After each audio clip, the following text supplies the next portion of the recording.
Good is how Sky Bahamas captain Randy Butler is describing the meeting he held with staff members at the airline's Blake Road corporate office earlier this afternoon. He maintains that staff members now understand the impact the alleged sick-out placed on the airline's operations. It was a meeting to make sure we understand that the pilots had a right to be sick or do whatever actions they had, and they're part of us, and it's important as family that we continue ahead as family. So that's what this is about. Today's a tough day for us, a very tough day for us, and probably tomorrow too. But I got a group of people that's in there behind me, and they're ready to go.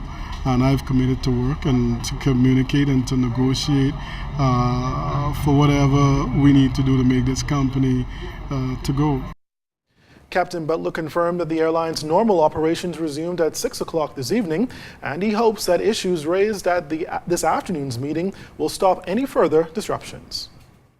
The operations was challenged already, with the 3-day situation challenge us even more.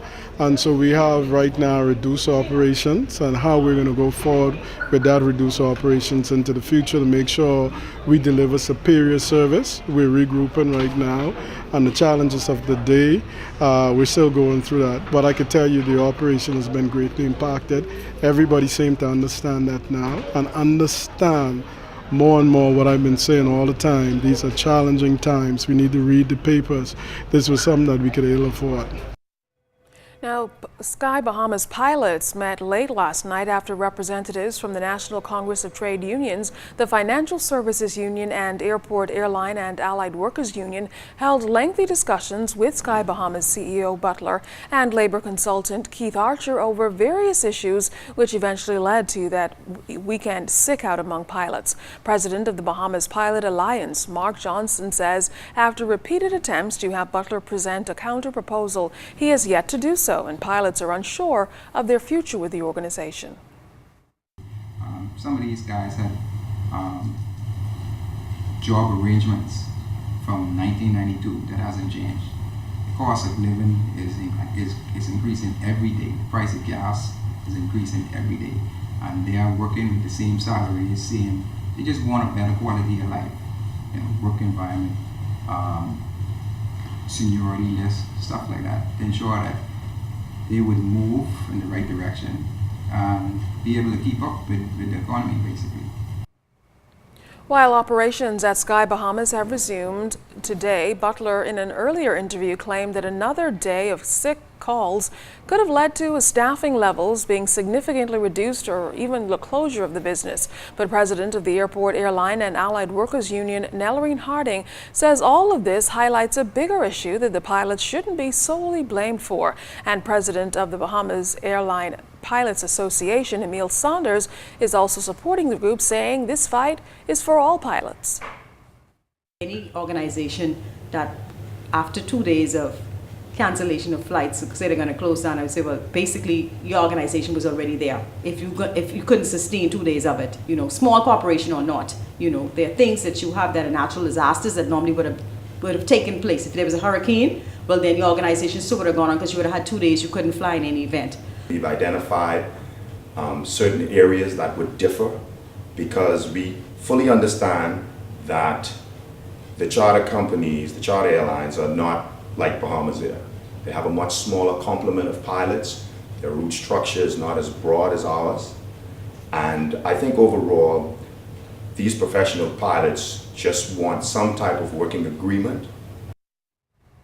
Executives of Sky Bahamas estimate that the airline lost some $126,000 during the 2-day sick-out. Well, today, all of those pilots reported to work. But despite those losses incurred, executives say they don't plan on packing up anytime soon. LaDon Davis spoke to CEO of Sky Bahamas, Captain Randy Butler, on the challenges and the next step for the airline. No pilot have spoken to me. Folks started today like nothing happened. CEO of Sky Bahamas Captain Randy Butler says it was business as usual for at least 12 highly paid but well-trained Sky Bahamas pilots who returned to work Tuesday morning after staging an alleged 2-day sick-out, which may have stemmed from a delay in union contract negotiations. But Butler says he is still baffled by this latest action taken by the airline's pilots, as there was a meeting with all parties involved 3 weeks ago. He just wanted me to sit down and say, I'm going to negotiate a contract to say that. That was never said. Never. I don't know if I was too naive to believe. Nobody talked to me. I spoke to the pilots. We had a meeting 3 weeks ago. Nobody. I pull up the contract in the meeting and say I had received it and was looking at it and going through it. But Butler says losing over $126,000 as a result of a 2-day sick out by pilots over the holiday weekend is not the only challenge Sky Bahamas has to deal with. Rising cost of fuel, the rising cost of the fees at NAT, the rising cost of the civil aviation fees, and in some places you have double or triple taxation. For example, let me tell you some of the fees at the airport here. You pay rent, which is normal. You pay something called facility fee that passengers pay that go through $5 for facility, $5 for security. Then you have to pay what they call another fee where you pay by the amount of seats you have on the airplane. Now, Captain Randy Butler says he is considering reducing his staff and cutting current routes to the Family Islands. However, he admits, though, that it's not one of his plans of action.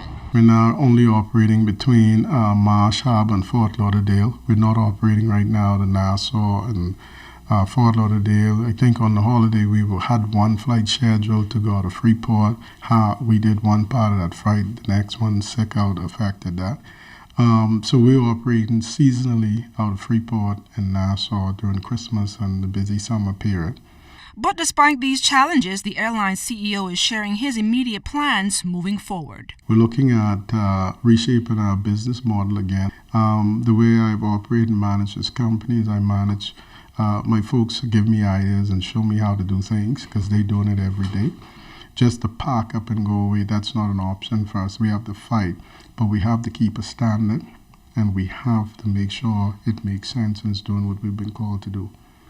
LaDawn Davis, ZNS Network News.